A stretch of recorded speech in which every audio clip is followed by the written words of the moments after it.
What's going on, Jerome's beautiful Tuesday? Birds are chirping and stuff, and it's time for another Vikings news dump. So, of course, the story du jour yesterday was Justin friggin' Jefferson returning to practice. Talk about practice. Coming back from that mild left hamstring injury and wearing the red shoes. It's looking good. Fantastic. Like Alec Lewis, yeah, like Justin Jefferson's still good. More at 11. All right. And Jefferson talking to the media jackals in the scrum, or as Jordan called it, the Pig F. Gessling strip. Justin Jefferson talking to reporters about his first day back at practice said the hamstring injury this time wasn't as bad as the one 2023. He continued to work on strengthening his hamstrings going forward. Also, he called this one a blessing in disguise, says Vikings wide receiver Justin Jefferson on his injury. He added, it definitely is tough at times mentally, just getting to that next day and getting that 1% better each day. So, I mean, it's great that Jefferson returns, but also it makes you feel a little hoodwinked, right? Because it's clear from Jefferson's comments that his hamstring injury was a lot more serious than Kevin O'Connell let on. Now, of course, gamesmanship and everything, and there's no injury reports in preseason, and Kevin O'Connell doesn't owe the public anything, but I don't know, this tracks with O'Connell saying that J.J. McCarthy has routine knee soreness. So basically just don't believe him when it comes to injuries. Check. Mike Zimmer calling Daniel Hunter's neck a tweak, and then he misses a full season. So, I don't know. But glad to see that Jefferson's back on track and ready to return because, damn it, we need him for week 1. Oh, but the Bears beat the Bills 38-0. And they beat the Bills like 33-6 the year before. How that wouldn't work out. But, I digress. Also in the injury department, Josh Metellus, seemingly good to go. Alec Lewis, the Athletic Vikings head coach Kevin O'Connell said Josh Metellus is going to work back in today, avoiding anything major from play Thursday and joint practices. And Metellus had banged up his shoulder in the last-second Hail Mary joint practices on Thursday. But since we established we don't believe Kevin O'Connell, I don't know, Metellus, we'll see you next year. Nah, just kidding. Knocking on all the wood. Hopefully he's good to go. Also, Metellus did say to the media jackals that he's fine right after practice, so who knows. Also on the injury front, are we dealing with so many injuries? Kevin Seifert, ESPN, who's not. Carl Grobschmidt, who's not. Jaylen Naylor hand is week to week per Kevin O'Connell, trying to determine best course of action for his return. O'Connell won't say if surgery is a possibility. He got kind of perturbed at Kevin Seifert when Seifert asked about surgery, specifically in the press conference. And week to week, what do you mean week to week? We got like 3 weeks before Monday Night Football, less than that. Now, I don't know. Like I feel like I'm not getting a good vibe about the Jaylen Naylor jammed hand injury. So I don't know. Like maybe he'll work his way out of it, maybe not.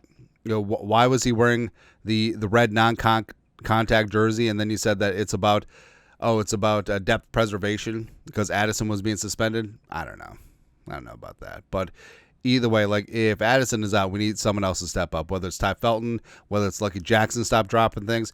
Jashawn Jones, there, Thomas, Miles Price, someone's got to step up. Because I don't like the options going outside the organization unless it's bringing in someone who has experience with Kevin O'Connell's offense, like a KJ Osborne after he gets cut by the commies. So who knows? Also in roster news, Vikings sign a running back, Mike Garafolo go. The Vikings are signing running back Xavier Valade per his agent, former undrafted free agent by the Texans. Yada yada yada yada. Now, there's more a move about having warm bodies for the third preseason game. Also, it's a chance for the Vikings to get a look at Xavier.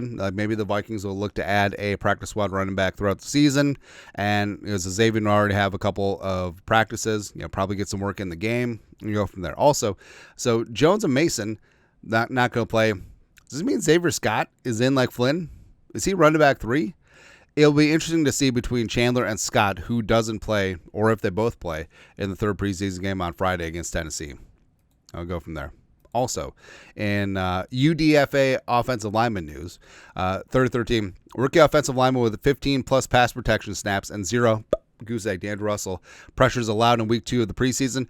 Jumpin' Joe Huber played all the snaps at left guard, 49 pass reps, and then 0 pressures. 0 sacks. Now, he did give up 2 pressures and a sack against the Texans. And going back and watching all 22 of both of his games, frankly, I feel like the Patriots game was a touch better. All right. And I know that his Texans grade, PFF grade was here. His PFF grade against the Patriots was here, but sort of the eye of the beholder thing. And Huber, I think that the Vikings may have something with Huber, and he may have to be rostered because quality interior offensive linemen are kind of tough to find at this stage of the game. So trying to get him through waivers onto the practice squad. Now, put in the caveat that a team can't claim him and just put him on their practice squad. If the team claims him, he has to be on their 53. So that may give some teams cause for pause, but don't know. But yeah, Huber at this point, definitely keep him in the sphere because having a solid swing offensive lineman, started at right guard the first game against the Texans, started at left guard against the Patriots. Well, didn't start technically against the Texans, but having him in the fold is going to be good. Also, in UDFA news, I love this story. Elijah Williams from Morgan State, through 2 preseason games, 61 defensive snaps, 7 pressures, leads all NFL defensive interiors, which is good. 20.59% pressure rate. If you hit 10% as a defensive interior, that's pretty damn good. Right, 5 hurries, 2 quarterback hits, 5 defensive stops, 81.4 PFF grade, partridge in the pear tree, and he's been playing 3-tech. He's been playing close side to the defensive end. He's been on the nose. He's been all over the place, man. He's been everywhere, man. So, 'tis the season of UDFA studs. Whether it's Sling and Sam Howell, whether it's Miles Price rising on up, whether it's Ben Yurosek, baby carrots, whether it's Jumpin' Joe Huber, whether it's Elijah Williams, whether it's Amaya Vaughn, don't care. Like so many good stories. We are the team of the UDFAs, and it's good to see. Also good to see. So the Browns in their quarterback quagmire. Do you know Deshaun Watson might be coming back soon? I feel bad for a guy, Kevin Stefanski. It's a mess. It's a mess, man. Schefter, sources, Browns are naming Joe Flacco as their week 1 starting quarterback for Cincinnati Bengals. So we said during the offseason that from what I had heard, the Vikings had a wink nudge agreement with Joe Flacco for him to be the backup for J.J. McCarthy, right? And went all offseason because there was a reason why the Vikings weren't making a move for backup. Remember, they traded for Howell during the draft. And Flacco wasn't signing anywhere, even though he clearly has skills to be an NFL backup. But then suddenly he went to the Browns, and obviously, as evidence here, like he saw more of an opportunity of starting in Cleveland than here in Minnesota. So there you go.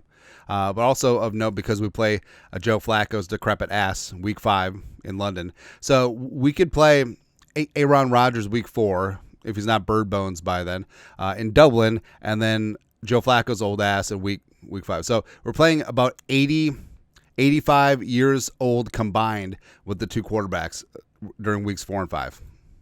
Good to see. Yeah. Also good to see Dalton Risner finding employment again. Our guy Jordan Schultz. Sources, the Bengals will be hosting veteran guard Dalton Risner on free agent visit tomorrow, which is good because the Bengals offensive line is terrible. Well, everyone knew that, but Risner started 81 games in his career. Cincinnati's been looking for interior offensive line help, which is why you do not let go of Joe Huber. Yeah, but Risner, I feel like Risner seems like a good dude, and he's a decent offensive lineman. I feel like Risner has the grift of all grifts, though. Like, how has it been 3 years in a row that he has signed right before the season or into the season? Because he did that twice with the Vikings, and now he's doing it here with the Bengals. Like, how does homeboy just skip camp for 3 years in a row and everyone's like, okay? Because training camp is what veterans hate, and they're just like, just get through it. But Risner's just skipping training camp, which is kind of hilarious, and you got to respect the hustle. There you go. Also hustling is Diamond Dan Campbell. So this is going to be Dan Campbell after a couple of years without Ben Johnson, Aaron Glenn, and Frank Ragnow. Oh, I'm the manager at Applebee's, brother. That's right. Also, why is he holding the play caller? Like, I know that he's called plays intermittently at times, but he was never a full-time OC. He was never a full-time play caller. So why does he even have the play caller sheet? It's okay. All right. Dan Campbell is probably going to be the most intense Applebee's assistant manager / night manager Actually, Applebee's is always a night. Lunch manager in corporate history. It's going to be good because his team is going to miss the playoffs this year, and fans will be restless because their ticket prices have increased 30%, and now they're just back to being Detroit. Can't wait. Also, can't wait. So we talked about the team sideline hats. Whatever. But this one's pretty good. So understand, $40 for a hat. This may be the boomer in me, but I can't do it. Can't do it. But Vikings doubleheader mesh 47 hitch RF relax fit on 2 set up. So I know some people don't like 47. I actually like all their hats. And this one's good. So the corduroy makes you think of the 80s. It's got like the string across the brim too. I got the old school font. Like it's almost like akin to this one. This one I like. And corduroy, I feel like wearing it ironically, it's kind of good. So, F it. I'm buying this hat.